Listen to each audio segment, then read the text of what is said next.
Bueno, respecto a la compensación, recuerden que habíamos comentado que la compensación es ofrecida por el sistema contrario al que sufre el trastorno primario. Por supuesto, hay obviamente dos tipos de compensaciones, la respiratoria y la renal. La respiratoria es una respuesta rápida que lo que hace es regular la frecuencia y la amplitud de la ventilación y con esto la capacidad de la eliminación de dióxido de carbono, y ocurre por estímulo de los centros, tanto de centros carótidos como vulvares, y como decíamos, regulando la frecuencia respiratoria, fundamentalmente. La compensación renal es más lenta, tarda días en poder instalarse, también tarda días digamos, la compensación respiratoria es mucho más rápida para instalarse, pero también mucho más rápida para ceder.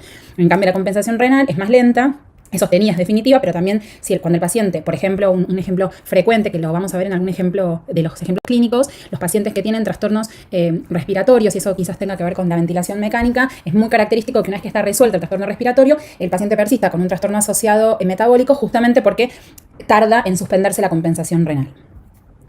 En relación a la compensación renal, como para tener simplemente una idea, porque como habíamos comentado anteriormente, es mucho más compleja que la respuesta respiratoria, que simplemente es aumentar fundamentalmente la frecuencia de la frecuencia respiratoria. Habíamos comentado que la compensación renal ocurre a dos niveles. El primero es a nivel proximal. Este es un esquema de un artículo que ya tiene varios años, pero es realmente muy interesante. Quien quiera leerlo en profundidad, se los puedo mandar por el foro. Es de acidosis tubular. Y en realidad el esquema está bueno como para recordar qué sucede tanto a nivel proximal como a nivel distal respecto al bicarbonato. Como primera idea, recordar que el bicarbonato se filtra libremente a nivel glomerular, que sería este, y a nivel del túbulo contorneado proximal lo que sucede es que este bicarbonato que llega a la luz del túbulo contorneado proximal después de la filtración inicial se va a combinar con un hidrogenión que llega a la luz a partir de un contratransportador que es el NHE3, que lo que hace es favorecer el ingreso de sodio y saca un hidrogenión. Ese hidrogenión se combina, fíjense que acá está la ecuación del buffer del ácido carbónico, la primera reacción es una reacción espontánea, se forma el ácido carbónico. Y después, por la anhidrasa carbónica número 4, se disocia una molécula de agua que persiste en la luz y una molécula de dióxido de carbono. El dióxido de carbono puede atravesar libremente la membrana, ingresa y utilizando la anhidrasa carbónica 2 y a partir de agua forma nuevamente el ácido carbónico, se forma un hidrogenión, que es el que se utiliza en este transportador, y se forma un bicarbonato, que es el que utiliza un cotransportador, que es el NBC1, que lo que hace favorecer la salida hacia la membrana vasolateral tanto de sodio como de bicarbonato. Este mecanismo que acabamos de describir es el mecanismo de reabsorción. ¿Por qué es de reabsorción? Bueno, porque yo tengo un bicarbonato acá en la luz que, a partir de una serie de reacciones metabólicas, logra reabsorberse, atravesar la membrana plasmática y volver a ingresar al sistema sanguíneo. Esto ocurre de manera muy efectiva. Es decir, que en situaciones de acidosis, cuando el paciente necesita no perder la base, o sea, no perder su base principal, que es el bicarbonato, este mecanismo, como dijimos, tarda en instaurarse, pero es un mecanismo muy eficaz. Y la tasa de reabsorción que tiene puede graduarse aumentando. Fundamentalmente, como decíamos, ocurre en el túbulo contorneado proximal y este mismo transportador también está en el asa de Henle en menor concentración, pero también aparece en el asa de Henle. Lo segundo que dijimos que sucede en el riñón, de manera proximal se reabsorbe, de manera distal lo que ocurre es lo que se conoce como síntesis distal de bicarbonato o secreción distal de hidrogeniones. El esquema es del mismo artículo, perdón. Y acá, en realidad, lo que vamos a ver es, esto ocurre en las células intercaladas alfa en situaciones de acidosis, que son, recuerden ustedes que en el túbulo en el túbulo colector hay tres tipos de células, las células principales, que están más vinculadas con el metabolismo del agua, ya lo vamos a ver en otro módulo, las células intercaladas alfa y las células intercaladas beta. Tanto las alfa como beta son células en espejo, las alfa son las que actúan en situaciones de acidosis. Entonces, cuando yo estoy en una situación de acidosis, tengo dos intereses a nivel distal. Por un lado, favorecer la secreción de ácido, ¿sí? O sea, perder carga ácida. Esta pérdida de carga ácida, como ustedes ven acá en la luz, utiliza distintos transportadores. El primero es una bomba que utiliza ATP, que únicamente saca hidrogenión. Y el otro es un transportador que también utiliza ATP, pero que saca una molécula de un hidrogenión a la luz, intercambiándolo por una de potasio, siempre utilizando ATP. De cualquier manera, en definitiva, lo que estoy haciendo es que llegue a la luz una carga ácida.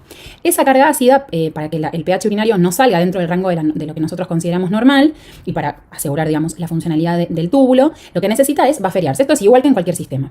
La particularidad que tiene a nivel distal es que el buffer que va a utilizar este hidrogenión que sale a la luz no va a ser el bicarbonato. ¿Por qué? Porque el bicarbonato, aunque se filtró, como comentábamos anteriormente, se reabsorbió a nivel proximal, tanto en el túbulo contorneado proximal como en el asa de Henle. De manera que en una situación de acidosis, vuelvo a repetir, está muy favorecida la reabsorción a nivel proximal y a nivel distal no se encuentra el bicarbonato como buffer. De manera que los buffers que encuentra en la orina son el fosfato y el amoníaco para formar amonio, y esto es lo que estos buffers sí los podemos encontrar dentro de la orina. Es decir, que estos hidrogeniones, que se logran sacar del sistema son bufferiados por otro buffer que no es el buffer del ácido carbónico, y de esta manera el paciente pierde carga ácida en la orina, favoreciendo justamente a recomponer la situación de acidosis por pérdida de ácido.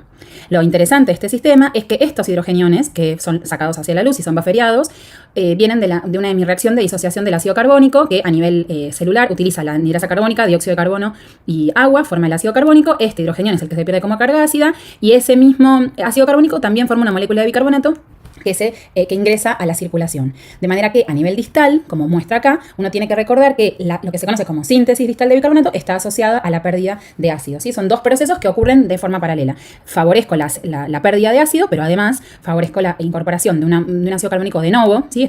Este bicarbonato, a diferencia del bicarbonato anterior, de la filmina anterior, no viene de un bicarbonato que estaba en la luz, sino que se conoce como un bicarbonato de novo.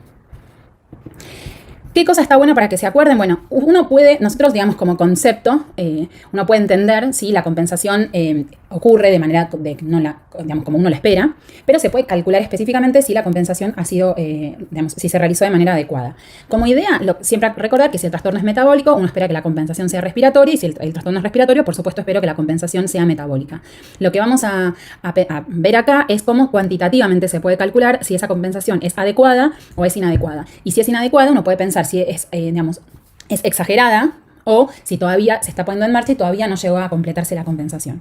La verdad es que lo más importante es que lo que tienen que recordar son las compensaciones de los trastornos metabólicos, porque como les contaba hace un ratito, como la compensación respiratoria ocurre de manera rápida y es muy dinámica y realmente responde rápidamente a los trastornos metabólicos, es más sencilla y es más práctica para calcularla, y en general es lo que les pueden llegar a preguntar. Mucho más respecto a la acidosis metabólica. En cambio, los trastornos respiratorios, como la compensación es metabólica, implica toda una maquinaria que es la que comentamos recién, por eso lo conté con un poco más de detalle. Es como más difícil, no digo que no se puede hacer, pero bueno, tiene mucha más utilidad la valoración de la compensación de los trastornos metabólicos. Voy a contar el primero, que es la acidosis metabólica, que vuelvo a repetir, es el que mejor tienen que saber. La compensación se piensa de esta manera.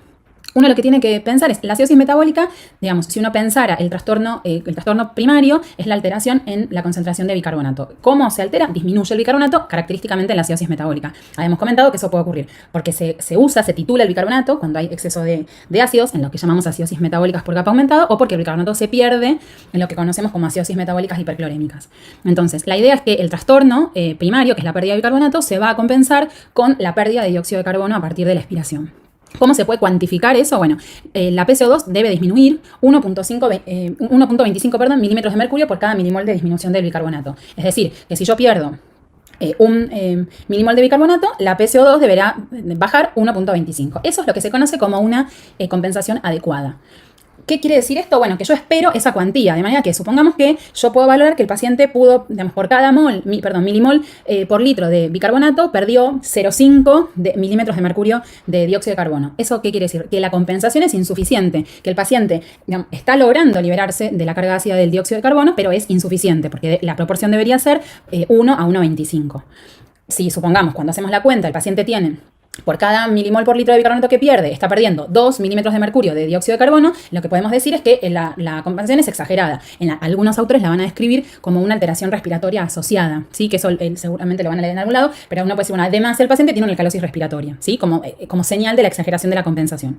Una forma de calcular lo que está bueno es que el delta de la PCO2, o sea, la diferencia entre la PCO2 normal y la PCO2 que tiene el paciente, debería ser igual a la diferencia, al delta del bicarbonato, o sea, normal versus el que tiene, por 1.2. Esto debería ser igual, ¿sí? Y de esa manera la compensación es adecuada. Por supuesto que después uno puede jugar, bueno, si esto es menor o si esto es mayor, puede hacer como pensarlo. Recuerden que si la disminución del dióxido de carbono es menor a lo esperado, todavía el proceso de compensación no está completo.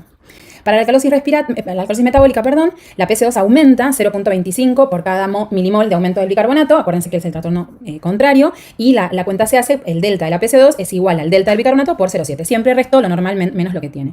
Tanto el trastorno de la acidosis metabólica como la alcalosis metabólica son los que tienen que mejor saber. Vuelvo a repetir, este es el más importante, ¿sí?